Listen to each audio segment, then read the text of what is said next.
हो आप सब? आई होप आप अच्छे ही होंगे। तो चलिए एडजेक्टिव को कंटिन्यू करते हुए आज देखेंगे हम रूल नंबर 26, क्योंकि एडजेक्टिव में आप 25 रूल तक तो पढ़ चुके थे। आज हम क्या देखेंगे? Rule number 26। और रूल नंबर 26 में आज क्या देखेंगे? Use of certain and a certain. आज किसको हम पढ़ेंगे? Use of a certain and certain. तो चलिए पहले इस रूल को हम नोट कर लेते हैं। तो आज हमारा रूल कौन सा है? Rule number 26। और 26 में हम क्या पढ़ेंगे? Use of a certain and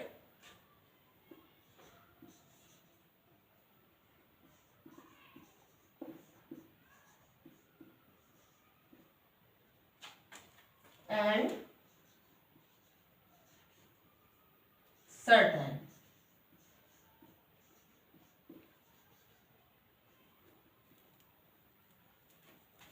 तो सबसे पहले हम किसको देखेंगे? ए सर्टेन को, और बाद में सर्टेन को। तो सबसे पहले हम ए सर्टेन को नोट कर लेते हैं कि ए सर्टेन में क्या रूल है। तो ए सर्टेन में हम लिखेंगे ए सर्टेन का प्रयोग अज्ञात या अवर्णित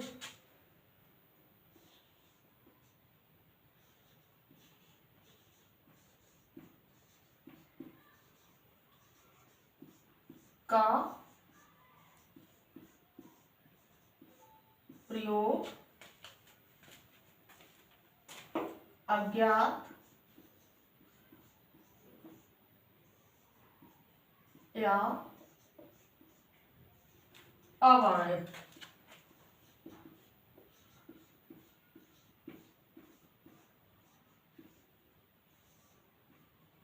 ए सर्टेन का प्रयोग अज्ञात या अवर्णित के अर्थ में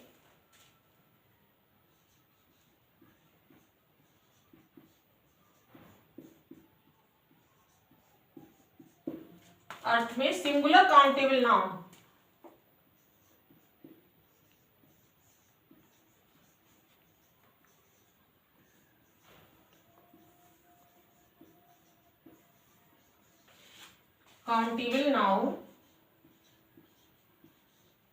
के पहले होता है। ए सर्टेन का प्रयोग अज्ञात या अवर्णित के अर्थ में सिंगुलर काउंटेबल नाउन के पहले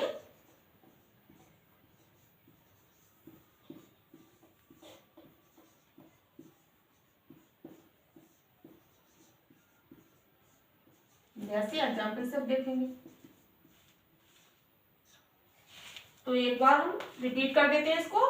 इस सर्टेन का प्रयोग अज्ञात या फिर अवर्णित के अर्थ में सिंगुलर काउंटेबल नाउन से पहले, किससे पहले होता है? सिंगुलर काउंटेबल नाउन के पहले होता है। तो हम एक एग्जाम्पल ले लेते हैं। He met a certain boy yesterday.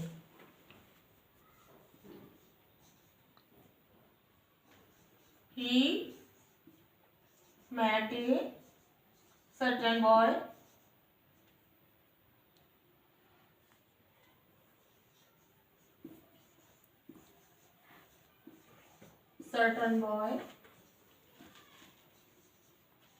yesterday।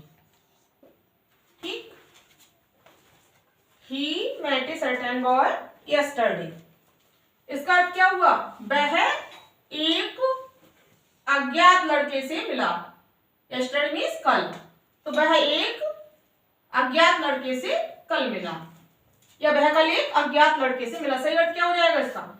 He met a certain boy yesterday, यानी कि वह कल एक अज्ञात लड़के से मिला। तो हमने कहाँ किया है सर्टेन का यूज?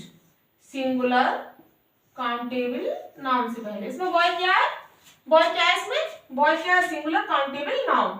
और सिंगुलर काउंटेबल नाउन से पहले हमने किसका यूज किया? ए सर्टेन का। तो चलिए अब हम देखेंगे सर्टेन को।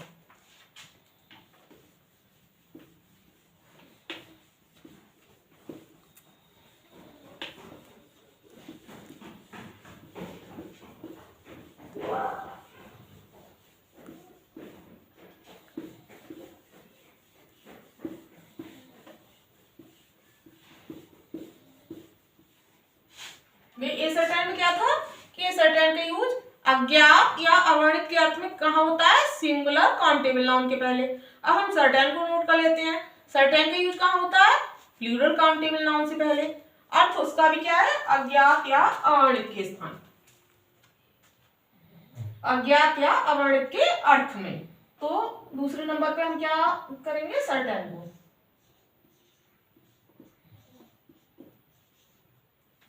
सर्टेन का प्रयोग अज्ञात या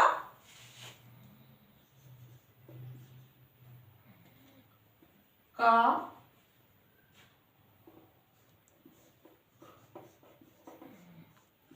प्रयोग अज्ञात या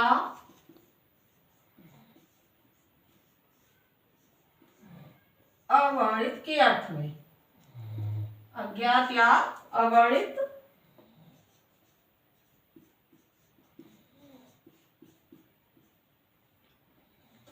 अर्थ में। सर्टेन का प्रयोग अज्ञात या अवर्णित के अर्थ में प्लूरल काउंटेबल नाउन,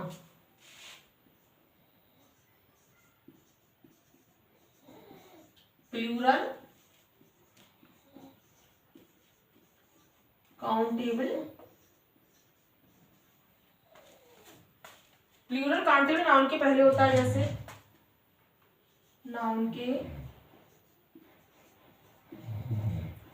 पहले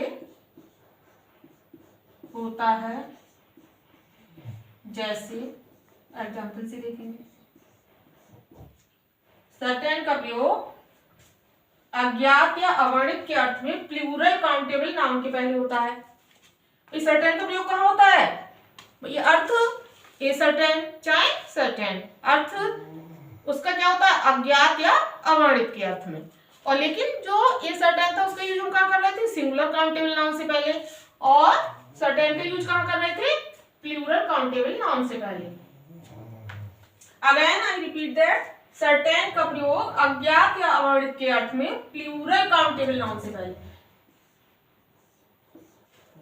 होता। चलिए इसका भी एग्जाम्पल देख लेते हैं कि सर्टेन का प्रयोग प्लूरल काउंटेबल नाउन से पहले होता है। तो इसका भी एक एग्जाम्पल देख लो आप। सर्टेन बॉयज वर प्लेइंग, एक एग्जाम्पल लिया हमने इसका। Certain boys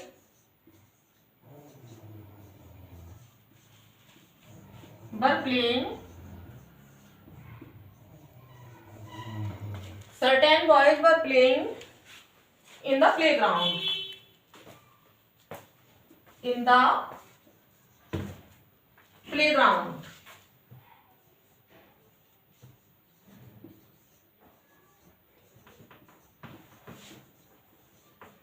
Certain boys were playing in the playground. अब इसका क्या अर्थ हो गया? अज्ञात लड़के प्लेग्राउंड खेल के मैदान में खेल रहे थे। सर्टेन बॉयज अज्ञात लड़के कहाँ खेल रहे थे? खेल के मैदान में। तो हमने कहा भाई ये क्या है? बॉयज, बॉयज क्या है? बॉयज है प्लूरल काउंटेबल नाउन। और प्लूरल काउंटेबल नाउन से पहले हमने किसका यूज किया? सर्टेन का।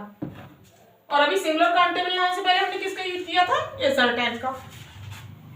और प्लूरल काउंटेबल नाउन से पहले हमने किसका यूज किया? सर्टेन का। तो सर्टेन और ए सर्टेन, इसमें ज्यादा कुछ नहीं था। ए सर्टेन का यूज सिंगुलर काउंटेबल नाउन से पहले और सर्टेन का यूज प्लूरल काउंटेबल नाउन से पहले होना था। तो रूल नंबर 26 को तो आपको समझ में ही आ गया। आप देखेंगे रूल नंबर 27। तो चलिए रूल नंबर 27 को देखते हैं।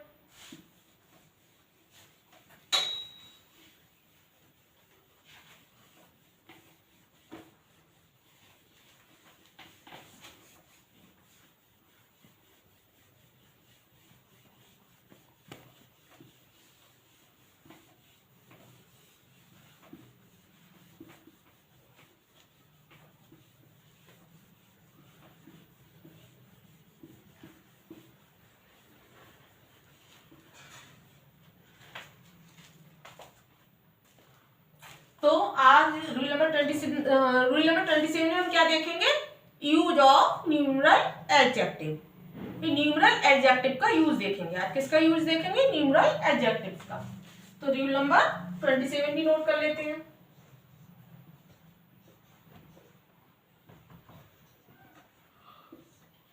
रूल नंबर 27 में क्या कहेंगे? ऑर्डर ऑफ न्यूमरल एडजेक्टिव, क्या यूज करो चाहे ऑर्डर, ऑर्डर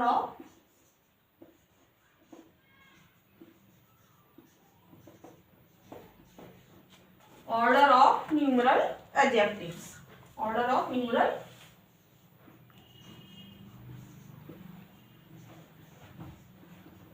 एडजेक्टिव्स।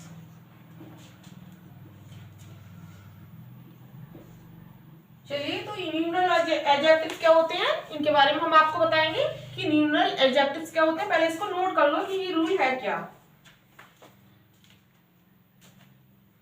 तो चलिए इसके बारे में हम लिखते हैं कि यदि किसी सेंटेंस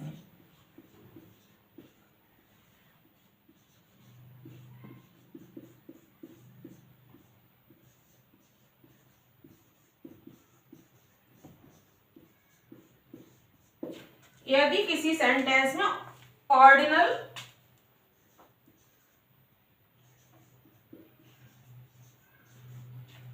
और कार्डिनल, ऑर्डिनल तथा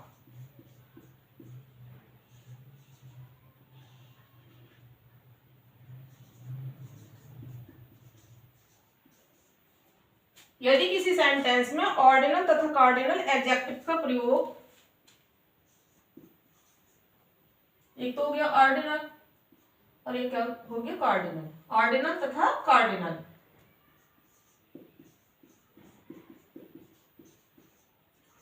एडजेक्टिव्स का प्रयोग एक साथ करते हैं या फिर एक साथ करना हो,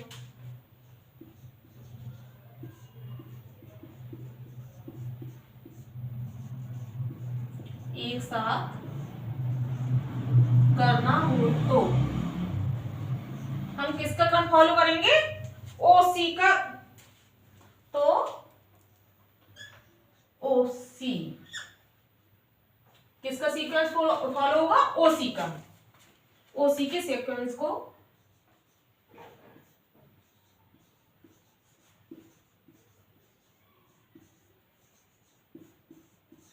ठीक है, ओसी के सीक्वेंस को फॉलो किया जाता है।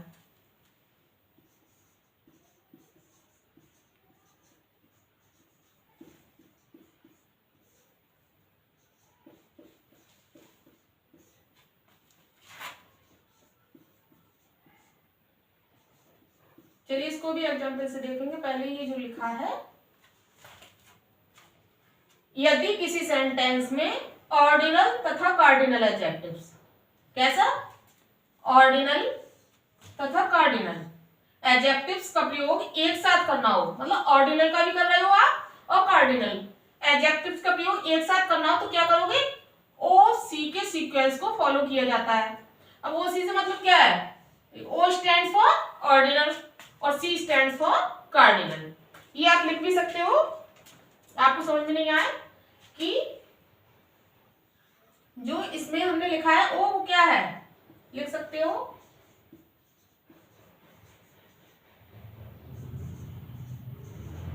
O stands for ordinal adjective,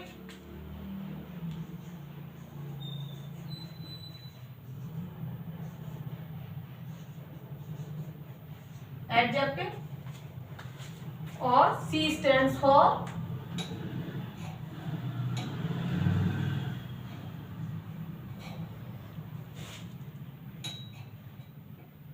जो C है वो किसको स्टैंड्स करता है, C स्टैंड्स फॉर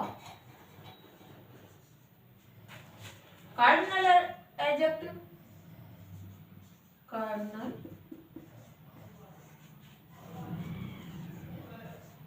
एडजेक्टिव। ठीक है भाई, ओ सी क्या है, ओ तो किसको स्टैंड करता है, ऑर्डिनल एडजेक्टिव, और C stands for cardinal adjective. O ordinal और सी से कार्डिनल एडजेक्टिव। तो जो ऑर्डिनल एडजेक्टिव होते हैं वो कौन से होते हैं भाई, ऑर्डिनल एडजेक्टिव किसको कहते हैं, जैसे फर्स्ट है, सेकंड है, थर्ड है, फोर्थ है, इसको हम क्या कहेंगे, ऑर्डिनल एडजेक्टिव। और कार्डिनल एडजेक्टिव किसको कहेंगे, जैसे कि फर्स्ट 1 2 3 4, इसको हम क्या कहेंगे, कार्डिनल एडजेक्टिव्स। तो चलिए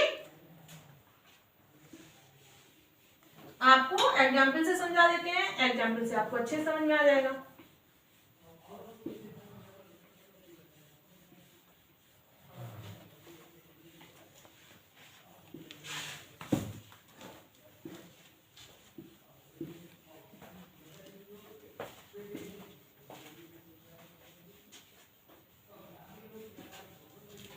तो हम एक एग्जाम्पल ऐसा लेते हैं जिसमें ऑर्डिनल एडजेक्टिव और कार्डिनल एडजेक्टिव दोनों का यूज हुआ हो।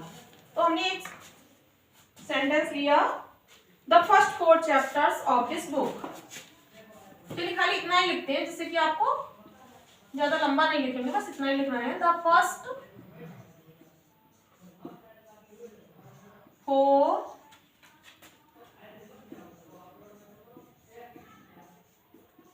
Chapter of this book. ठीक है, अब ये देखो इसमें यूज कैसा हुआ है। फर्स्ट क्या है? फर्स्ट है ऑर्डिनल एडजेक्टिव। ठीक है, ऑफ दिस बुक को थोड़ा नीचे लिख के,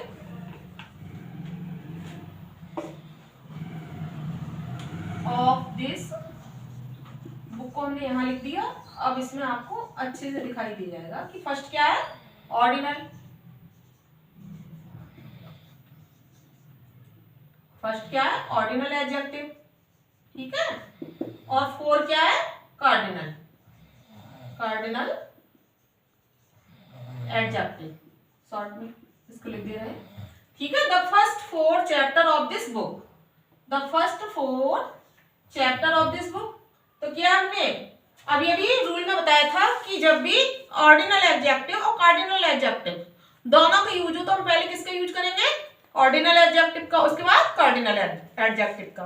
तो हमने इसमें the first 4 chapter of this book, इस सेंटेंस में क्या किया है? ऑर्डिनल एडजेक्टिव का पहले किया है, कार्डिनल का बाद में किया। तो ये कैसा सेंटेंस है? ये सेंटेंस भी हमारा, ये सेंटेंस कैसा हो गया? सही हो गया, क्योंकि हमने ओसी के सीक्वेंस को फॉलो किया है। जब दोनों आ गए हमारे ऑर्डिनल और कोऑर्डिनल, तो हमने पहले ओ को किया फिर सी को। हमारे इस तरह से लिखा होता, ये पहला लिख लो, और एक ऐसे ना लिख के अगर ऐसे लिख देते, the 4 first chapter of this book. अब इसमें क्या हो गया? इसमें जो 4 है वो क्या है? वो कार्डिनल एडजेक्टिव है। ठीक है, और फर्स्ट क्या है? ऑर्डिनल है एडजेक्टिव। तो इसमें क्या हो रहा है? सीओ का, जो कि रॉन्ग है। हमने रूल में क्या बताया था कि आपको ओसी के सीक्वेंस को फॉलो करना है। तो ये वाला जो सेंटेंस है वो रॉन्ग है, और एग्जाम में आपको इस तरह से ही आ सकता है कि इसको करेक्ट करो। तो आपको क्या करना है? सबसे पहले ऑर्डिनल एडजेक्टिव को लिखना है, उसके बाद कार्डिनल एडजेक्टिव को। तो जो पहला जो सेंटेंस था वो क्या था? राइट था, और जो सेकंड सेंटेंस था वो रॉन्ग था। तो आज आपने रूल नंबर 26 और 27 को पढ़ा। आई होप आपको अच्छे से समझ में आया होगा। तो चलिए आज का वीडियो यहीं समाप्त करते हैं, कल मिलेंगे नेक्स्ट वीडियो के साथ। Till then thank you so much, take care.